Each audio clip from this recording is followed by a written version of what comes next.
Crackety crack. Oh, yeah. Cold one. Cold one, the boys. All right. Cheers. Good to see Cheers. So, how have you been? Good. No, I'm good. Are we? Should I hide the brand? No. You're fine? Maybe Okay. they'll give us a sponsorship. That would actually be so good. Right? Silicon? That was Yeah. actually one of the things that I thought in the beginning of the idea of having these interviews was to maybe try and only buy the same brand of beer and then at some point be like, hey, sponsor me. Honestly?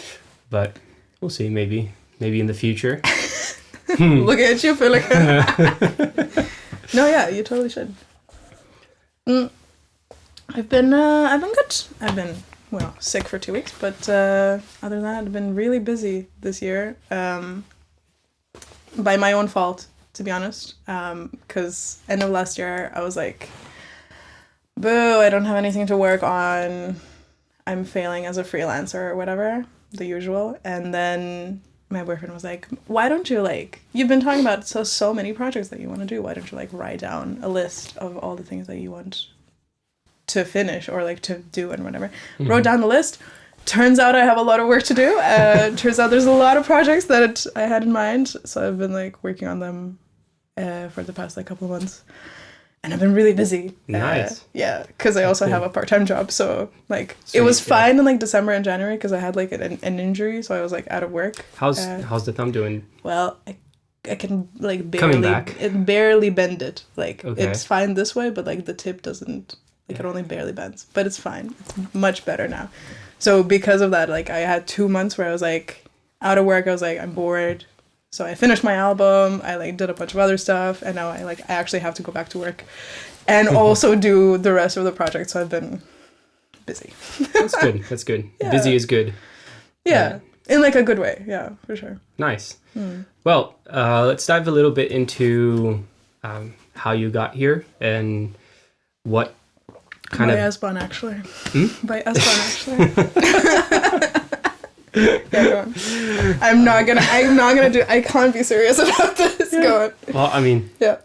Never mind. Yeah. But coming... All right, so you're from Lithuania. Yeah. You've been in Berlin for a little over 5 years. Yeah, that's right. How was the process of coming to Berlin? What made you want to come to Berlin and pursue being a producer, engineer, and an artist? I mean, I've been not an artist, but I've been making music and dealing with music my entire life. Essentially, I started playing piano when I was 5. For a while, I thought that I was gonna do that, and then I had a really shitty teacher. Didn't work out. Yeah. She was super strict, and that just completely turned me off of that. But I was in music school. I graduated from music school as a choir girl, played piano, etc.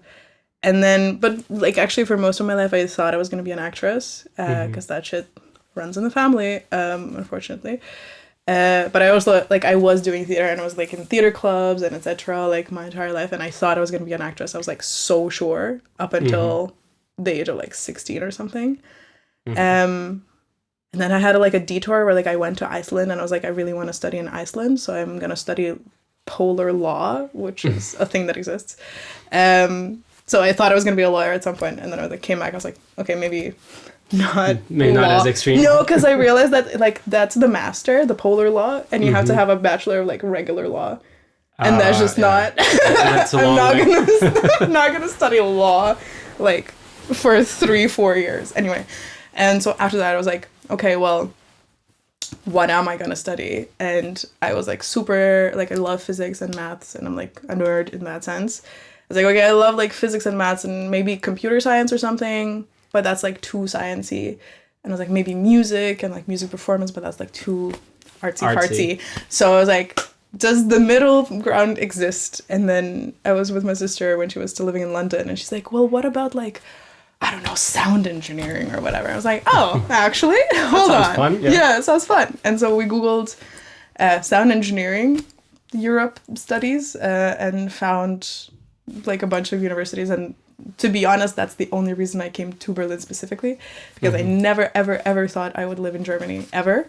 That was like on the bottom of the countries I would love to live in list. Like I never even thought about Germany. Like France maybe, like England sure, but like Germany was never, you know, like, oh, why not move to Germany? But then I was looking at studies, and the ones in Berlin were like the ones that I wanted to do the most plus the cheapest. Like there was like a bachelor in Spain that was like 40 grand a year.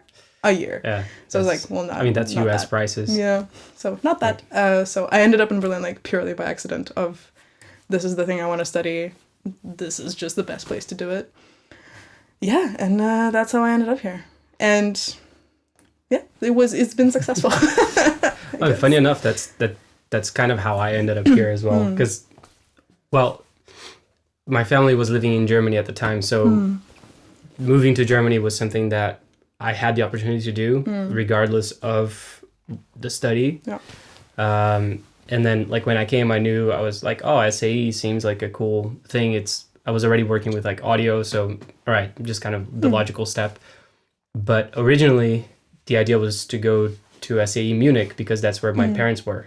And just so happens that I would have had to, I don't know, do like a year of German school before being able to. Oh, because they don't have English. They don't have English. Like Berlin is the only one that's like an international campus. So it was just like, well, I guess I'm going to Berlin. And I had no idea about the whole scene here. I had no idea techno was a big thing here, which is kind of stupid to say now. No, but listen, like whenever I would tell people that like, oh yeah, I'm going to move to Berlin for study, they're like, do you even like techno? I'm like, no, not at all. And they're like, what the fuck are you doing? Like, why are you moving to Berlin if you don't like techno? And I was like, well, actually, like... But the funny thing is, there's other things. I knew there was a big punk scene here from way back. And of course, like, all the Bowie stuff, all the...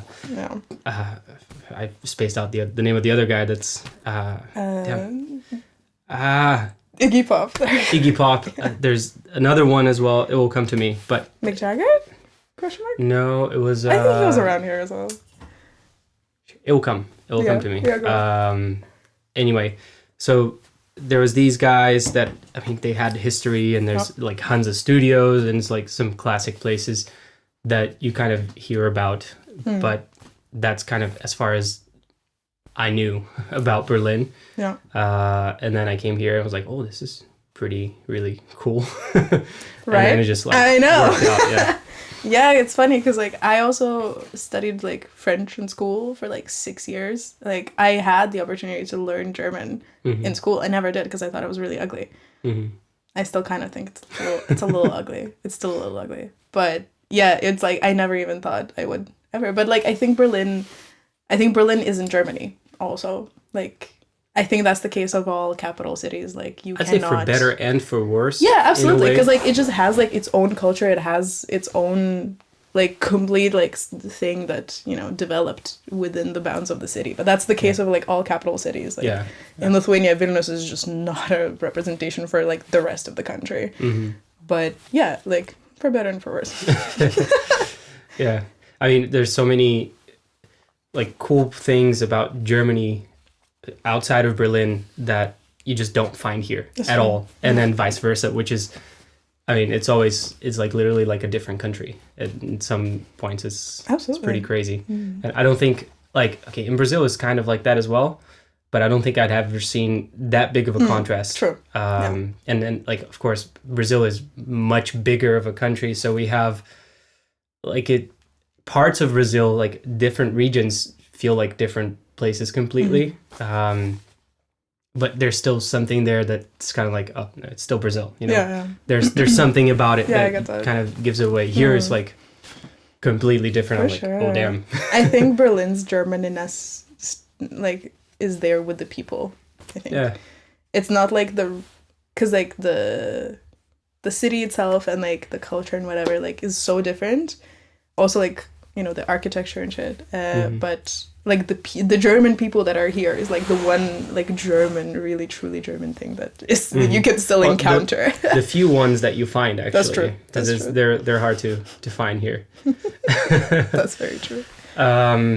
Cool, but All right, so just diving back a little bit into the music side of things. Once you figured out that like producing was a thing, did you think you would be more of a producer artist or like an artist producer? Like, and where do you see yourself now? Funnily enough, like I never thought about producing as like the thing that I was going for. I thought specifically of like sound engineering as in like studio work, live work, like that sort of stuff, like the completely like engineering of it all.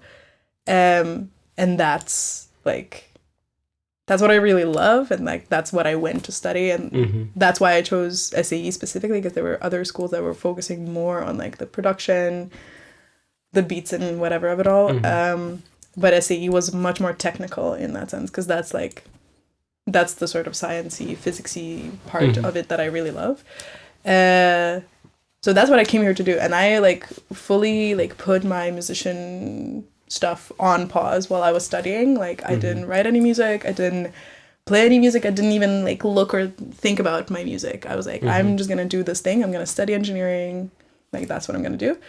And then after my studies, I was like, oh, hey, like now I have all the tools for maybe doing my own stuff and recording my own stuff, and then have been working on that since. And producing kind of also like, it came out of necessity, because like I always used to, I think mostly, nowadays it's a little bit different, but I used to always like market myself as an engineer. Like, I'm here to record, I'm here to do your live sound, I'm here to mix. I'm here to do the engineering part. And then when recording like some albums that I was working on and like tracks and whatever, people were like, oh, but like, what about this and this? Like the arrangement, blah, blah. And like, I had to like also get involved in the production. It's hard to avoid it. Exactly. Because like, I also have opinions. So like, I'm not one to stay fucking silent in the studio, unfortunately. Sorry to everybody that had to work with me. Fortunately. Yeah. I think that's like half the reason why people actually work with me. But yeah. So it came out of necessity, but I do really enjoy. And I think what I mean by producing is like the old school meaning of producing, and not what... I never mean it as like a beat maker sort of scenario. It's so difficult. Although it's also producing, but it's a different role. Absolutely. I guess. Because I think it's so difficult nowadays to like understand each other with artists and musicians that like have started doing music now, and they're like, oh, like you're a producer, that means like, can you make me a beat, can you make me an arrangement? Or, like I can, but that's also not what I mean when I say I'm a producer. And like I've been to like some events and like workshops and etc. for like especially like Flinta and female producers and engineers, and what they mean by producers is like, how do we work with Ableton and make like the best tracks and whatever, which is like also important and I really want to learn about. But yeah, that's just not what I mean when I say I'm a producer. And it kind of gets, I think, lost not in translation, but like it just has shifted with the time. So I do say that I'm a producer now, but I think a lot of people don't think that that's what I mean. Yeah. So I think the producer artist situation is that like my business is like Fayem audio as a freelancer, as an engineer, but as an artist I am just Fayem. So I think they're very interconnected because I like a lot of the things that I do can be seen in my own music and art, which more of it will come out soon.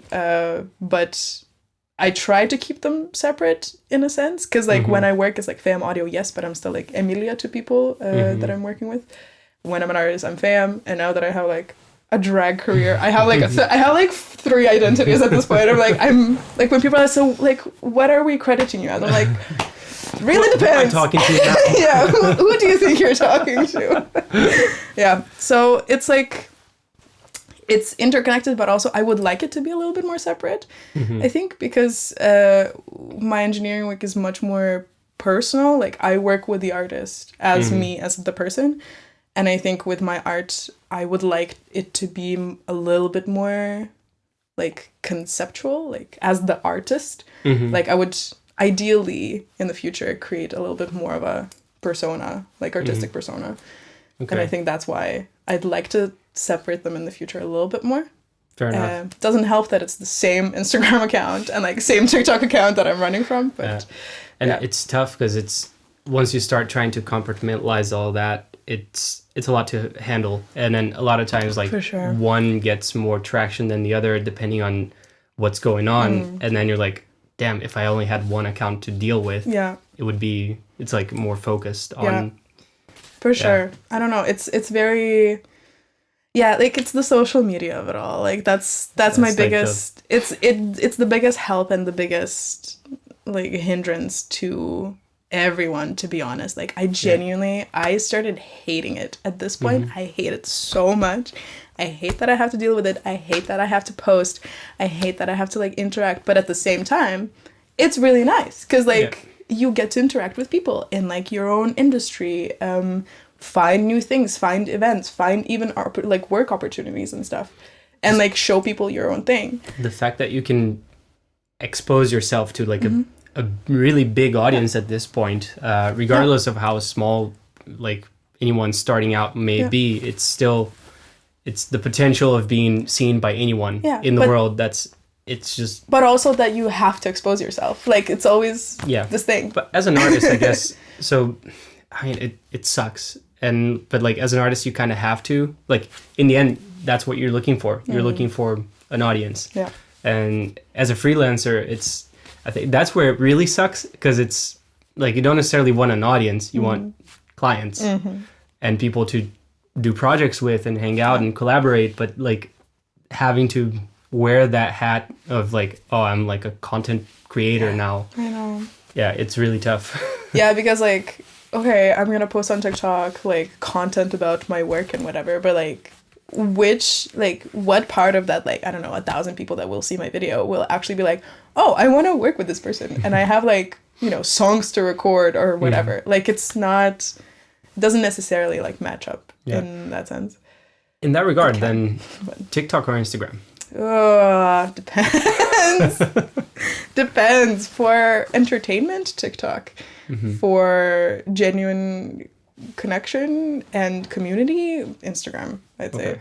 Because I mean, my Instagram, like all three of my accounts, they're very like community based, like especially like local community. And like I interact with the people much more, whereas like TikTok to me is like a much more like world. It gets more views, but it's more distant as well. Exactly. For sure. I feel exactly the same way. It's weird. But at the same time, I think it's also like the same reason, but I feel more like free to post things on TikTok because like it doesn't like matter as much. But it's also like that is the reason, because on Instagram it is your like local community, it's like people that you know. So I think like there's that like small like feeling of shame, like fear and shame and like embarrassment. I think like Instagram is almost at this point is almost like a calling card. It's like the equivalent of actually having a physical card. It's like whatever is on your on your feed. And I hate it. I actually made business cards, so like I would so much rather. I have a couple. Are they right still there? Nice. Yeah, but like, and I get it because it's like so much easier to access. But yeah, I don't know. I think it's like it's all again so manufactured and etc. Like that it doesn't really always symbolize like your personality or like reflect your personality. Because like I think so hard about the things that I post. Like I overanalyze absolutely everything that I post because like, oh, like what if, and I mean I know that that's my problem also, like what if people think that it's cringe, like, or does this like really reflect like my business, or like is this marketable, or is this like will people see this and be interested in the whole like you need to get them in the first 3 seconds or whatever. Like it's so much to think about, and like I always feel like I'm never never doing it just like authentically. Nice.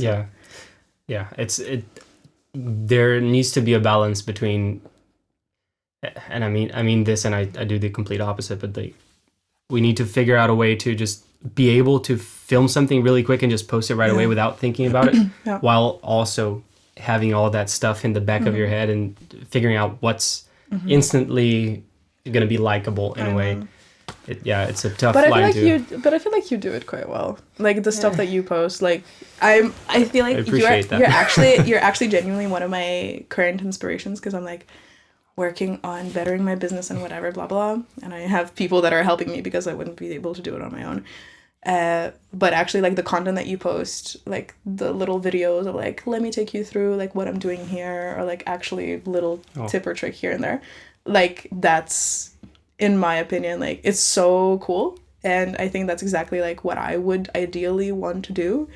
I just haven't gotten there yet with like filming myself like that, but like I really respect that, and like that's actually like very inspiring to me. Oh, like that's the kind of content that I feel is engaging and is interesting also, and it's really cool that you do that. Oh, I appreciate it. It's good to hear that. Yeah, for sure. Like you should totally keep doing that. All right. Noted. How's that been though? Like reception wise and stuff. It's been good. I mean, it's always. I have one issue with my Instagram, which is a lot of the people there are from. Like I've had my Instagram account for 15 years. So damn, you're old. Okay. A lot of. Yeah. Well, you're getting there. I know. It's horrible. Yeah. Well, I have gray beard now. Oh my god. I didn't have it when we met, so. Grandpa, it's okay. But the one issue, it's not an issue, but it's like one thing that I struggle with with Instagram particularly is that a lot of my audience there is like people that I've known forever, and that they're not interested at all in audio. Yeah, for sure. So the engagement is not necessarily as good as it could be, but it is good, and the few people that actually are interested, they comment, they message me, they like the stories and everything. So like, you have the same Instagram that you've always had? Yeah, it's like it's changed handles and stuff a few times, but I think I started my Instagram account maybe 2011 or something, and then I didn't use it for a whole bunch of years, and then interesting. So it went from personal to business account, and I try to keep it that way now. But yeah, it is what it is. Yeah, but like I totally get the struggle then, because like if it's the same people that have like followed you since like high school or whatever. And it's cool. I mean, I really like that they're there, and it's like a way for us to keep in touch and everything. But like I'm really trying to target a different audience, and because the way things are set up, like Instagram, it's really funny. If I get in, like I post a travel photo, it's like instantly like 200 likes, and then if I post anything with like audio content, it's like maybe 40. I know. Yeah. I'm like, oh, that's kind of which is sad. Like this is the whole thing that like you need to. Like the personality cult, like that is nowadays, like you need to be like relatable and like to even sell your business at all, you know, you have to be like funny and relatable and like do things, because like people need to like you as a person to even be like remotely interested in like what you're doing. It's like this whole the same thing with like influencers and, you know, everybody making content on the internet, like also musicians, like the fact that labels don't sign musicians unless they're like viral. All right, so after this small interruption, well, going back to the whole like artistry side of things, you've released 2 singles so far, and you have an album coming out. Can you tell us not Englishing today? Yeah. Can you tell us a bit more about the album? Yeah, actually, I have another single coming out in March, mid-March, which will be the last. That's like a third of the album out as singles. It's fine. The album, I actually don't know what it's going to be called. It's probably going to be called The Diary. Well, I guess you'll see when you watch this episode. So basically these are songs that I wrote many years ago when I was still like a teenager, like 16, 17 years old or something. And it was like most of those songs were written in like one specific year that I say was the worst and best year of my life so far, because like a lot of shit happened, and like I went through like a super toxic relationship. I was like in the throes of mental illness. my grandma died, my grandpa died. But then on the other side of that year, I met my partner, who I'm still with. Like, that was the year that we met. Like, I went through a lot of those things, but then it also got a lot better, and I started going to therapy, and like things really lifted up. So it was like the literal bottom of the hole of like going into it and then coming out of it. And obviously it hasn't been all perfect since, but that year, like I was also 16, 17, so obviously I had a lot of emotions. I was very dramatic. I did have to rewrite some of those songs, some of the lyrics, because I'm like, girl, that is, okay. That's good thing it didn't come out back then. Yeah, it is, yeah. So, like, actually, originally there were, like, I think 14 or 15 songs from that year, and then I had to, like, weed through them, because, like, some of them were, like, repetitive, some of them were, like, just boring, or, like, actually genuinely very cringe. As you do, as you are at 16. So I wrote them like, 9 years ago now. And since finishing my studies, which is 21, I believe. I finished in 21, right? Yeah. Yeah. So since then, I started like trying to produce the songs and like make them into something listenable. Hello. And I've been working on them like regularly for the past like 4 years now. Yeah, and just like working at them, trying to rewrite some of the lyrics, rewrite chords. Like most of it is still like this, mostly the same. The singles, for example, 2 of the singles, like IRMA, the first one that came out, and the one that's gonna come out in March. Train Journey. I don't actually know if it's gonna be called that at the end of the day. Oh, that I haven't, one. Yeah. I know that one. It's actually still a recording from you, so that's okay. Yeah. So that's gonna come out. Look at that. Those 2 actually stayed the exact same as I wrote them. Which is very interesting because Irma, I wrote about like my grandmother dying. Well, not about her dying, but like about her life after she had passed away. And it was also like both of those songs I wrote in like essentially one evening. I just sat down, like a lot of emotions and whatever. And I sat down at the piano, wrote Irma about like the life of my grandmother and like the story of her life and etc. I did obviously produce it now and added like a second half and like a little like message, if you've heard it, like in Lithuanian, to my grandmother. So that's like added, but like the main thing like has stayed the same. Same with Train Journey. Also wrote it in like one night about my boyfriend. It's a love song, obviously. But it has also stayed completely the same. Like melody, vocal, chord wise. So that's very interesting. That those stay the same, and I've always been very sure of them. That's just gonna be. Side note. Train Journey. Really, really, really syncable song. I've told you this the first time I heard it. It's like it's a really, really cool song, and it's like something that you could totally see in a movie. Yeah, for sure. I think so too. So we'll see what happens. And the second single that came out in February, on February 14th. Obviously, it's Valentine's Day. Oh, it's also like the day that my grandpa died. Same year, all this happened. So like I chose that day kind of deliberately, not for the Valentine's Day of it, but it still fits because it's still a love song technically. And yeah, Irma came out on the day that my grandma died, like last year in July. So I've been very like particular about the dates that things come out on. But Sleep was so difficult to finish. Like I wrote it also like back in the day, but then I was producing it together with a very dear friend of mine, Johannes Nagel. He's also from SAE. Do you know him? I believe so, yeah. Yeah. He's a lovely, lovely guy. And we were producing it together, and I was just like, I just could not get the melody of the lyrics. I just couldn't, like, I wasn't sure what the fuck it was. Like, I wasn't sure what it's supposed to be. We had, like, 3 or 4 different vocal recording sessions of like me either sitting in a corner or like standing up and screaming or like sitting normally. Like we tried everything. We really did. And then on like the end of the third session, I started crying in the studio. I was like, man, I don't know what I'm supposed to do. Like, I hate this. Like, maybe I'm not supposed to be an artist. And Johannes was like, okay, well, chill. Chill, okay. He was very nice about it. And he's like, hey, listen, like, we'll get there. It's fine. And then, like, after I had my really good cry, he comforted me. I, like, took the mic and I just, like, whatever did. And then I was like, huh, that's actually pretty good.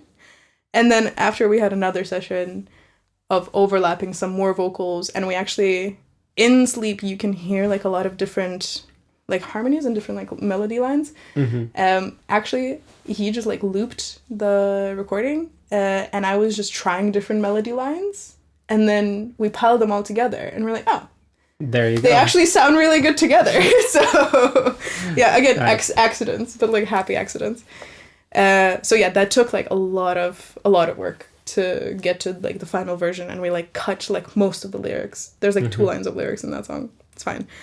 And so also with the rest of the songs, most of them were, like, quite difficult to find that last final version. But it's been a very interesting process after all of this, because it's sort of, I always say, like, it's exposure therapy, because there's a lot of things I think that I still was holding on to from that time, from, like, high school, from, like, that toxic person that I was dating, and, like, you know, grief, obviously, and all of those things that I was still not really processing, like, holding on but not really processing.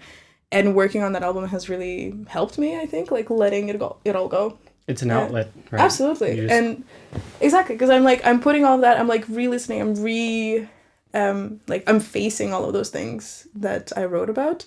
I was like, cool, like, that's what happened. Can we, like, shape this into something, like, less, like, jagged, I think. And that both in my mind and in the shape of the songs, right? And then there's one song, like, the last little bit of the album, the, like, PS of the album, I call it, that I wrote actually, like, 2 years ago, as, because I was, like, listening to it, you will hear it, but it's like, girl, it's time to move on. And I was like, it's like a letter to myself, and it's a letter to her back in the day. I was like, just, okay, like, this is all done. It's time to move on. And I think that's how I feel about the album also. It's like, I'm putting them out there because I haven't also been really able to write anything new or, like, work on any new music because it's so, like, deep in my brain, all of these songs, that I'm just like, okay, I'm just gonna work on them and then I'm gonna move on. And now I'm very excited to release it. It's good. It's like chapter closed. Absolutely. I'm very interested in what I do next, actually. I have no idea. B, I'm genuinely kind of sick of it, so I'm really happy to put it out, because I've been obviously mixing. I did everything on this album myself, except for, like, obviously playing some instruments and co-production that Johannes did. But I was, like, editing, mixing, mastering, everything. It's a lot. Yeah, like, it is. Especially a whole album. Like, I tend to do a lot of that with, like, singles, and just, like, I'll have an idea, boom, like, record everything, boom, and then it's done. Yeah. And it's the whole process, but it's, like, one song. Yeah. And then I'm over. Yeah. Like, either it gets released or it just, like, goes into archive and you know, just collects dust. But yeah, it's a less intense process than having to go through the whole thing for a whole album. For sure.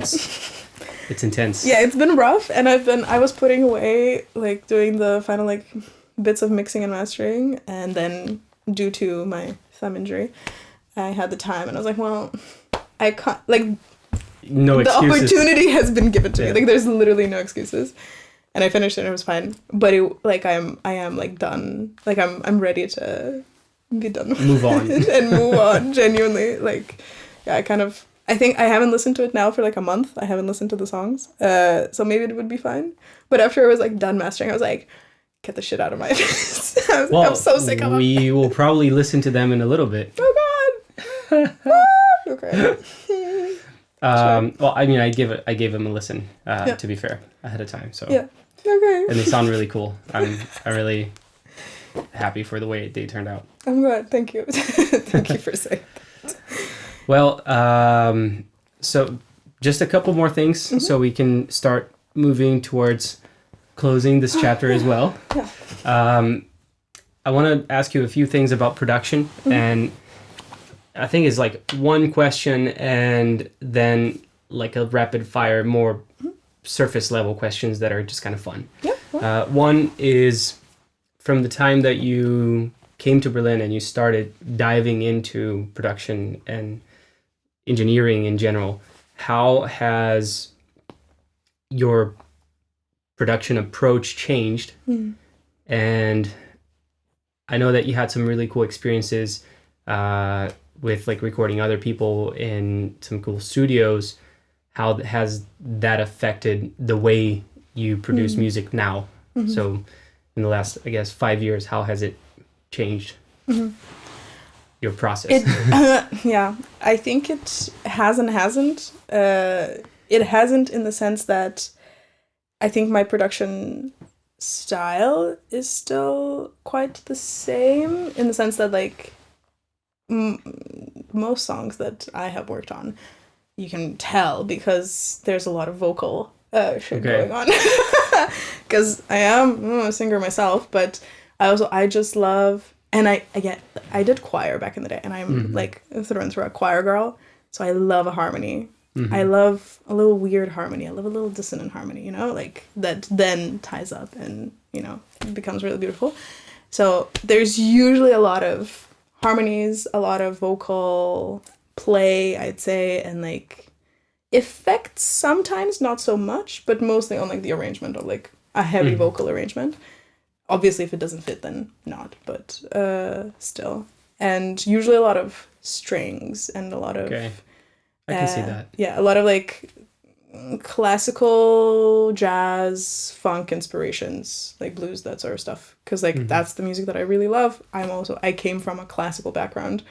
So all of that is still like massive influences for me, also in my own music, but also in other people. Like even when I'm producing like through and through pop music, I will still probably add some jazzy chords or like a fun, interesting horn or whatever it is, like those elements from other genres, because I think that's what makes it interesting.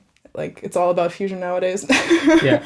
And then it has changed in the actual physical process of it, because I think I've become much more confident in my own abilities, both as an engineer, as a producer. But I think I take a much more active role in producing and recording, whereas I think back in the day I would be like, oh yeah, like you're the artist, you know, like whatever you had in mind, let's just record that. You're more more capturing. Now you're more exactly. And like I work with the artist. I'm not like, you know, pushing my ideas or anything, but and again, it really depends if they're willing to receive it, because like some people just want to do the thing that they have in their head, and that's fine. That's totally fine. I get it. But, for example, what you mentioned, in Castle Studios, I was working with a wonderful artist called Laura Osborne. We produced and recorded her entire album in Castle Studios. I mean, produced before and then recorded in Castle. And she was a person that was very willing to let me play with the whole process. She's also very opinionated and very sure in her ideas, because she's been an artist for a long time. And she's been a sign artist, I'm pretty sure. And like, she's from Canada originally.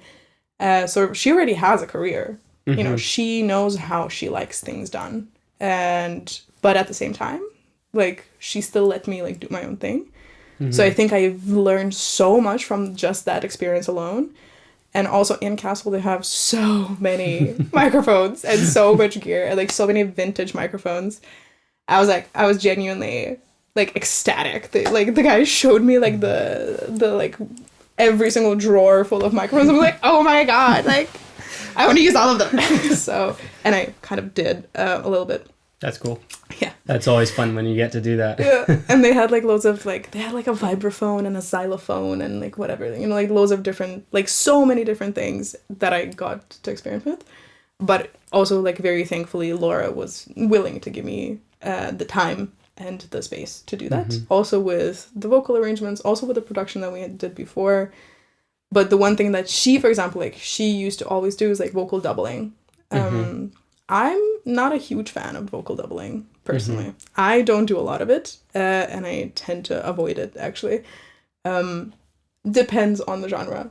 So I think we both learned from each other, where she was like, no, like, I will do a double for this vocal. I'm like, girl, I don't think so. And she's like, no, I will. And then, like, we did the double, and I was like, okay, fine. Like, that sounds good. You're right. And then on some songs, she's like, I want to do a double. I was like, you're absolutely not doing a double. And then she didn't. And then she's like, okay, fair. Like, that sounds vulnerable and nice. Okay, fine. So, like, we learned from each other.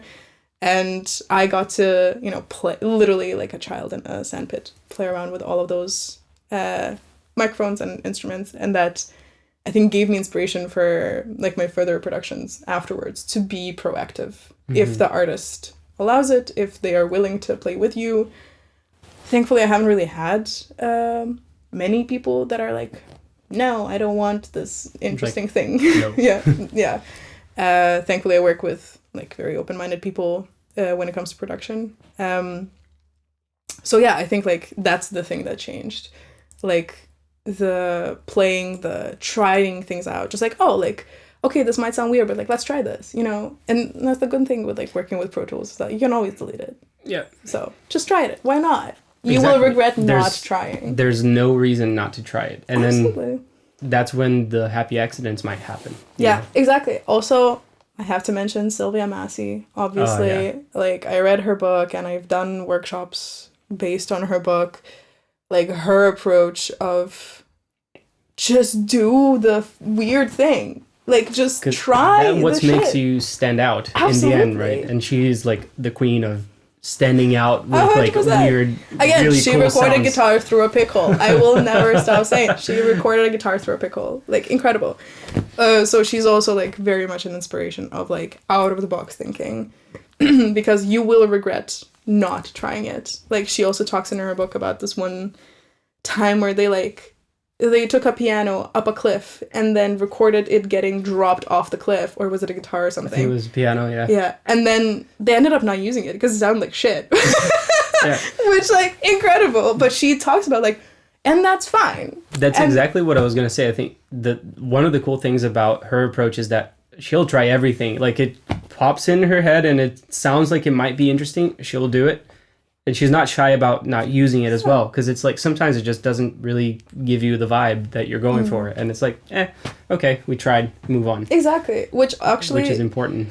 This is also something that I've been going through now, because I'm working on an album, a series of songs with an artist, and she's quite new to making music. She's written music also all her life, but like she's never like recorded music. And like she's not, you know, it's not exclusive to her. A lot of musicians feel that way when you're like recording, that it's like, it's so much pressure to like get the perfect take, or when you make a version of a song that's the version, and if you don't really like it, then it's like, oh, it's too late, like you don't want to like waste people's time and like do it again. And with her, I've had to do like a couple of the songs I've had to do completely new, like start from scratch. Like we went through the entire production. Like, I either produced things or we recorded things. We went through the entire thing. And then in the end, she's like, I don't know, I just don't love it. And I was like, okay, let's start over. And she was like, no, but, like, I feel so bad that like, you have to, like, start over and, like, do all of this, like, new work. And I was like, no, like, it's fine. The goal is that you love it. Like, the goal is that this song sounds exactly like you want it to sound. That's it. That's what I'm hired for. That's what I'm here for. And whatever it takes, like, I will get it there, you know? If it means that going from a full, like, Ableton production to a guitar and a voice, then we're gonna do that. And I think as an engineer, having that mindset helps the artist as well. Like, taking that pressure off of them, basically. Because I personally have had experiences with specifically, like, older male engineers that are like, oh my god, like, we want to do one more thing. Like, Jesus, Yeah. can you get this over? It's like, okay, like I get that you're like tired of your job, but then like, why are you doing it Yeah. if you're sick of it? And also, I think that's it just completely destroys the morale of the recording, because then Absolutely. anything that comes after Because that, you feel like shit. Because you feel like Yeah. you're wasting people's time. yeah. Yeah. But on the other hand, it's like, it's cool that nowadays it's so easy to be recording in scenarios that are not full on commercial studios as well, especially if you're doing pre-production and doing like demos, and sometimes demos end up being the final record because they just have a vibe that, Exactly. there's this one so like with mixes and masters, they do like breakdowns of big songs and everything. I think there's I don't remember which one, but it's like an Adele song where they had like the whole pre-pro done, and then they went into Abbey Road to record everything, and then they recorded the whole band, and it sounded amazing, and then they got to vocals and it was good, but it didn't have the same vibe as the demo, so the final record has the demo vocals. And it's like, that's if it has the feeling and the energy, because the person that was recording wasn't under pressure. Yeah, absolutely. Like the pressure helps. thing is so huge. And some people perform well under pressure, but some people just I think it also don't depends on how cope much with like it. studio experience you have, obviously, because it's a completely different environment. You know, Yeah. like you got your headphones on, you have a microphone in front almost of you. like you're in a lab. It's like you're a lab Absolutely. rat and people are just behind the glass just looking at you, and it's kind of weird. And like perform now, circus monkey, come on, dance, you know? Yeah, for sure. And I think there is no, like, there are obviously ways to do things and ways to not do things in engineering, but there's no right way of making music. There's no right way of recording music. You know, maybe don't blow your gear up, I guess, but in the end, the point is to make the emotion and the message of the song come through. That's it. And like whatever gets you there. However, something that I used to tell people, I used to tell students when I was working at SAE, is that you need to know the rules to break them. Because I think only a good understanding of how everything works, like your softwares, your microphones, your gear, everything, only then can you like fuck around and like improvise. Yeah. Because you know exactly what your improvisation will yield. Yeah. Because if you're just like, oh, whatever, I don't know what a compressor does, let me just throw it on. And it's like, you're going to waste hours. You're not doing anyone any favors at that point. Exactly. You're just going to waste hours doing whatever, and then in the end not get the thing that you want because you don't understand how it works. And it might work sometimes, but it won't work every time. Yeah, and exactly. If you're trying to make a career out of it, you need to learn it so it can be every time, or most times. It's still not every time, but you know, like for sure. Most times you get what you're looking for. Absolutely. Which like you don't have to go to school or like SAE or like a university or an institute, whatever, to learn audio engineering. There's so many resources on the internet as well, books if you read them, but like you gotta learn. You gotta learn somehow. Read Suva Massey's book. Read someone else's book. And like watch a whole bunch of YouTube videos and you're good to go. Watch some YouTube videos, bitch. With my promo code on Skillshare. I mean, if Skillshare sponsored me, I wouldn't mind, but maybe, you know what? Actually, having videos on Skillshare would be so fun. Audio engineering. Let's do it. Actually, we could. Start making courses. Yes, courses on Skillshare. All right, so to wrap up, we talked a whole bunch about gear, and I think it's only fitting that we do a couple technical questions since we have an engineer in the house. Yes.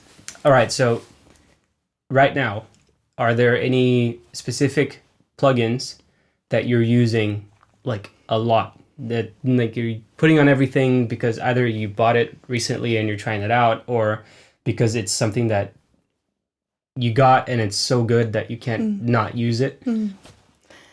There's two, I'd say. One is a synth, actually.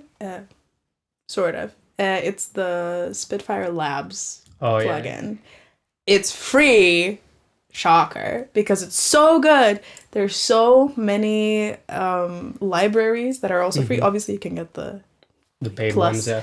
but all the free ones are amazing. And also the best part of them, I think that they're all very interesting.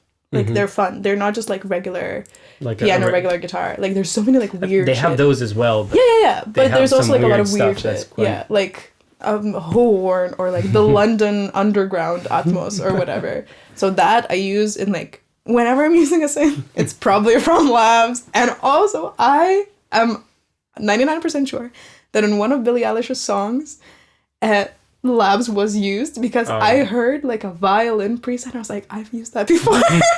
I've used that before. I wouldn't be surprised. Yeah. And the second one would be the Echosphere, SCLA Echosphere reverb delay duo combo thing. I got it like a long time ago. Back at SC, I actually did my. You remember when I had to do like presentations of like an Ableton, or the remix presentation? Yes. And we had to talk about a plugin that we used, like to highlight a plugin or whatever. That was actually. I don't remember that part, but yeah, okay. We did, but that's actually still like that's the plugin that I highlighted back then as well.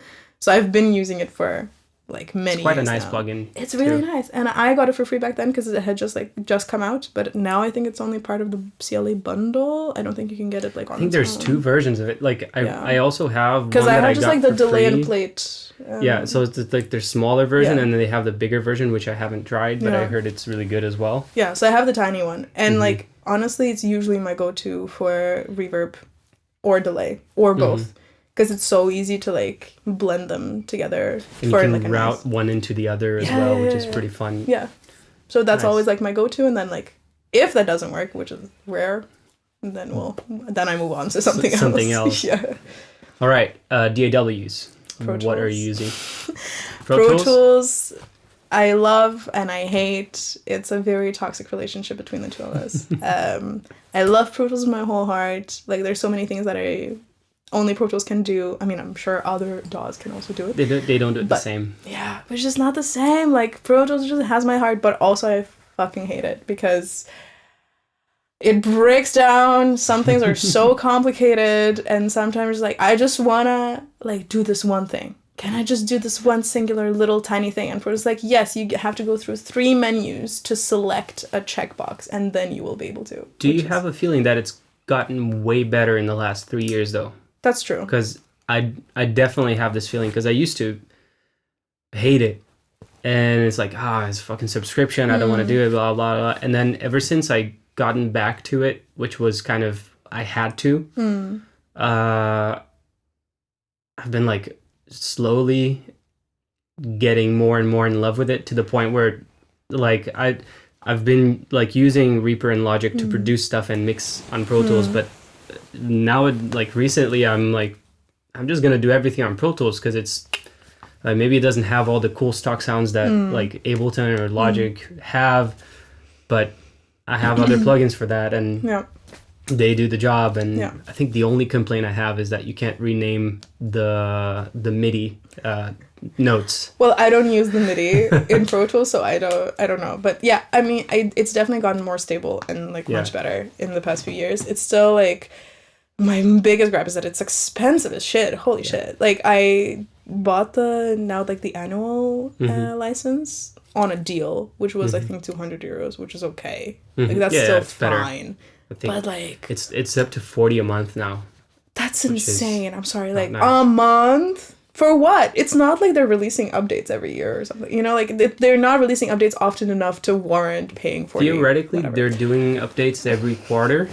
Right. But the updates are like, it's like there's more colors in the color palette. like, or just like little bug fix that you don't even notice. Yeah. I think like I did the math, and I haven't bought it yet, but it's just worth getting the perpetual thing now that you can again. Thanks, Avid. It's like in the long term it really, really, really pays off. Yeah, absolutely, because it's mad expensive, and like I was about to cancel my Pro Tools. It was like I just cannot warrant that kind of money. But then I saw like the annual deal, and I was like, okay, fine, fine, you got me again. But I actually do use also Ableton for like MIDI production and that sort of stuff, because I know that you can do it in Pro Tools. I tried. I didn't like it. I hated it. It seemed complicated. It's gotten better. Yeah. But well. I'm just, at this point, I'm used to Ableton now, unfortunately, because I really don't like Ableton. But for MIDI production, it's the thing that I got used to. Basically. For production in general, I think Ableton, the workflow really is interesting. For sure.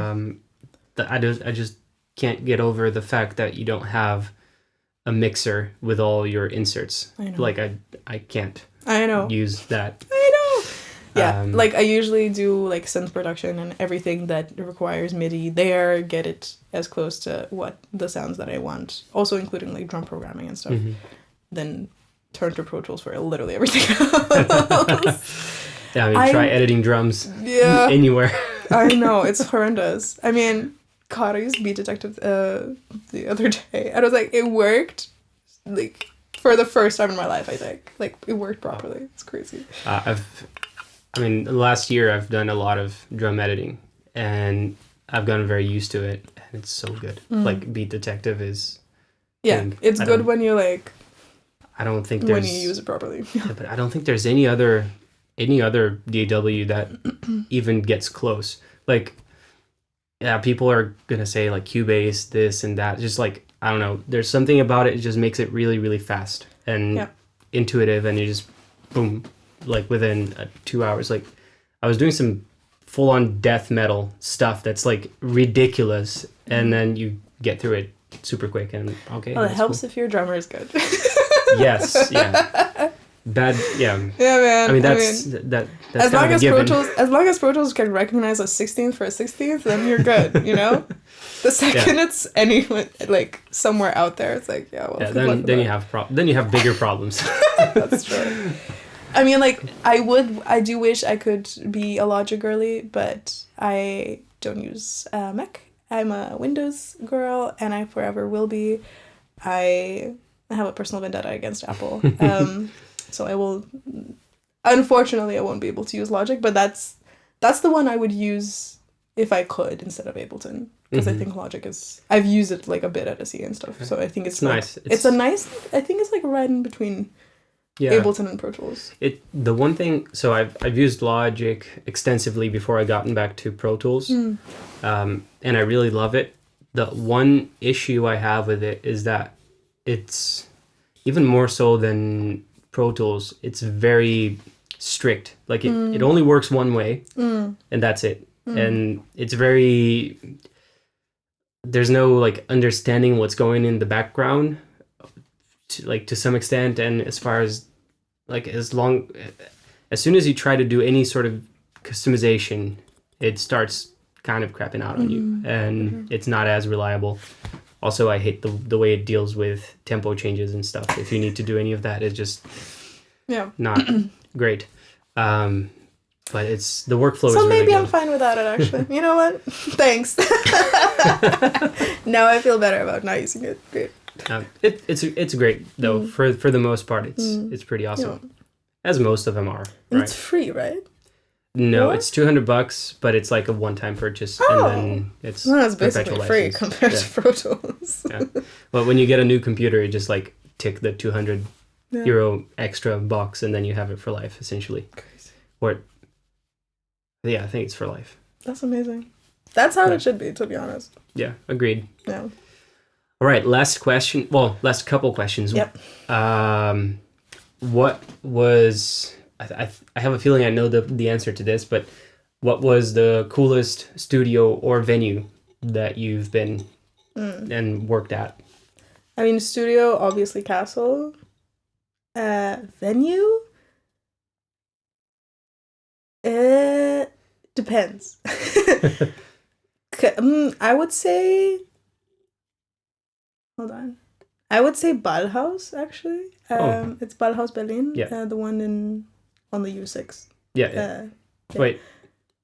There's two. There's Ballhaus Ost, and there's Ballhaus Berlin, which is like in Mitte. Oh, okay. I haven't been to that one. So I was working at Mitte, and it's very, first of all, gorgeous, because it's like 1920s themes, like gold and red and like whatever. The sound table is upstairs, which is amazing. I love not having to be in the middle of a crowd. Great. But it was also like my, I think, second and third live shows that I've ever done. And it was like a drag theater, like 2-hour show, like 2 nights with like everything, like wireless microphones and everything. But it was a very like comfy, very comfortable workflow, like very comfortable setup, but also just like a very, very cool venue. And last summer I actually worked in Fusion Festival. I worked at the queer stage, the Cloud Cuckoo stage, and that was also really, really cool. Like, first of all, they decorated in an incredible way, but in Fusion, like, all the stages are, like, in, like, hangars, what used to be hangars. So it's, like, a really crazy cool space. That sounds like a lot of fun. and I, like, helped with the setup, so it was, like, even, like, wilder to, like, see the whole, like, behind the scenes. And it's a festival stage, so it's massive, obviously. But, sorry, also, like, really, really fun to work with. Yeah. Cool. Last question.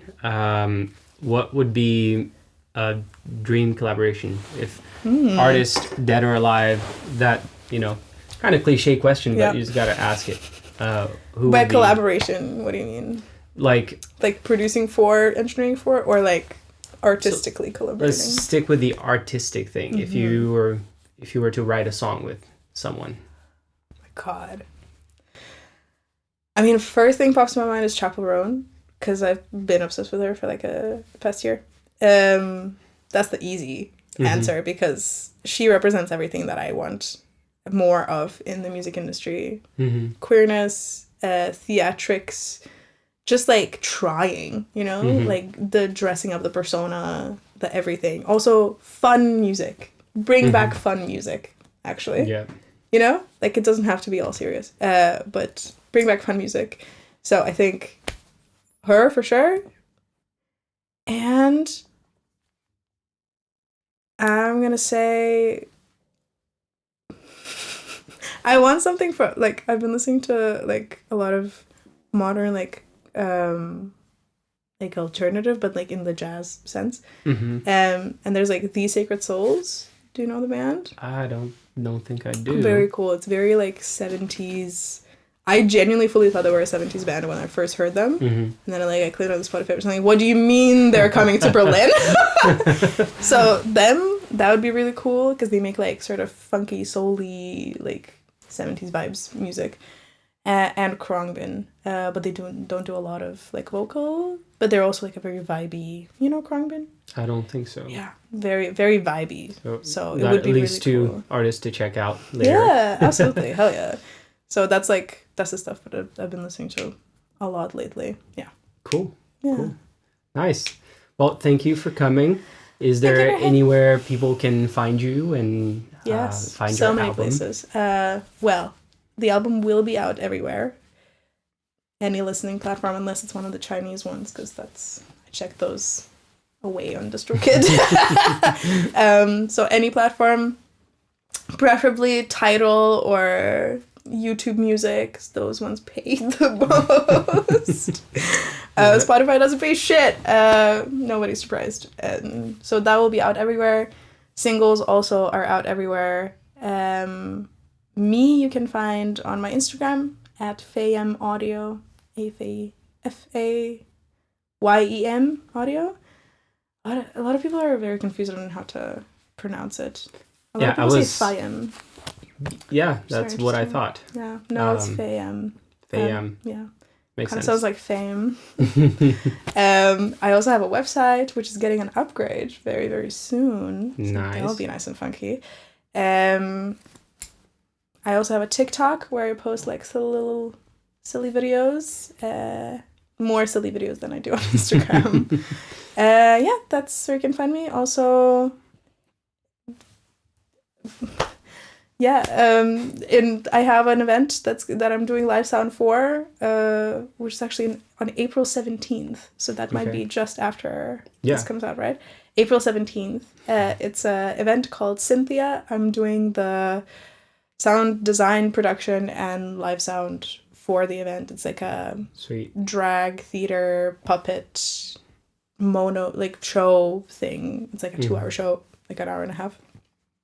And I'm like doing the whole like sound thing, and it's gonna be really interesting. It's with a drag king called Alexander Cameltoe. He's quite famous here in Berlin, generally in Germany. It's gonna be a great time. So highly recommend you come. Yeah. And you can come to Kiez Café Kraft in Bangkok and get a coffee from me because I work at a cafe like a normal freelancer. Yeah. Yep. All right. I'll link all of those below. And yeah, go in there and say hi. Yes. Thank you so much for having me. Thank you for coming. It's a great time. Bye.